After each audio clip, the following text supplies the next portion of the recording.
Be wary of Facebook Marketplace, Craigslist, all these guys that are selling bikes that say nothing's wrong with it. Yeah, some of them are complete liars.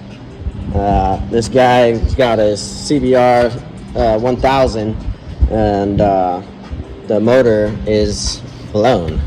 Number 4 has 0 compression. So besides the motor being foobarred, the throttle cable was hanging on by literally a thread. Not the seller's problem. He might not have known that part. That is literally hanging on by a thread.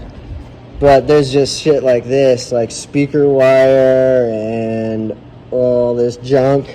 Like, this is nuts that somebody would actually have a clear conscience and sleep well after selling a bike at 1,000 to a guy that this is his first bike. Probably shouldn't be on 1,000 for your first bike, just saying, but not even a safe bike at that. So I want to find this guy and punch him in the face, whoever sold him this, but that's just me being completely disgusted by how some people will treat other people and sell them stuff like this. So yeah, be wary, guys. The owner was just really stoked about getting his first bike, and he wanted to get all new plastics and new tires and oil. So you can see I got everything unboxed, ready to put on. But he also has some running issues, and so I wanted to figure out the running issues first before I did all this work. And so I had it running, and I put the temperature gun on the exhaust, and that's just an easy way to see if all the cylinders are running. And sure enough, it was not running on number 4. And so I tear it down, I check spark. Thought it was a no spark issue, but I had the injectors unplugged up top, the secondary injectors, so I plugged those back in. I had spark, and so then I just put the compression gauge on it, and sure enough, it has 0 compression. And so I put the leak down tester on it. But yeah, so I'm gonna tear this thing apart and see what the heck's going on. So I have the leak down tester hooked up to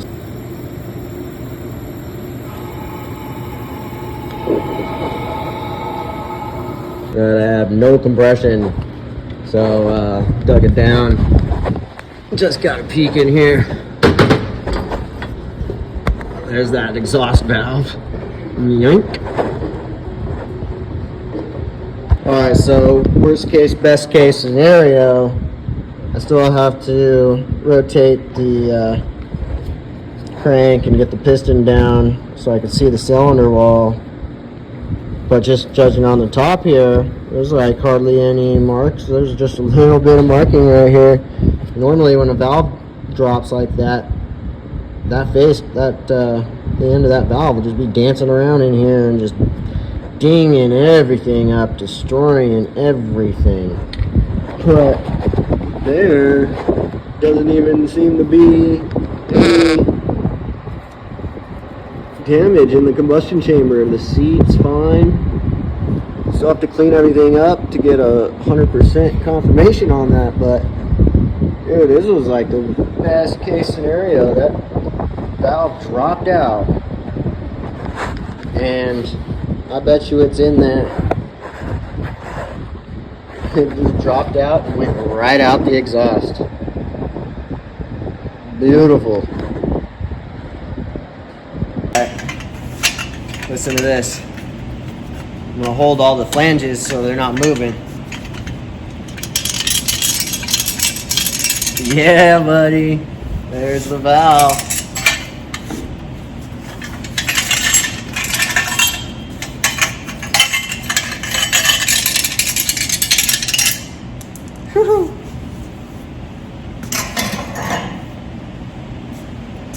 Crazy. Yeah, buddy. Let's check it out. Look at that. See if we can. That is crazy lucky. Worst case, best case scenario. That cylinder's better than this one. That one's got a little bit more scorching on the wall there. Can't feel it with your finger, so it's still, run it. But that is so crazy. Worst case, best case scenario. Nuts. Alright, if you like that video, then just stay tuned for part 2. We'll put this thing back together, and you can see it running, and give you kind of a parts cost and labor cost, and what all was involved. Get this CBR back on the road.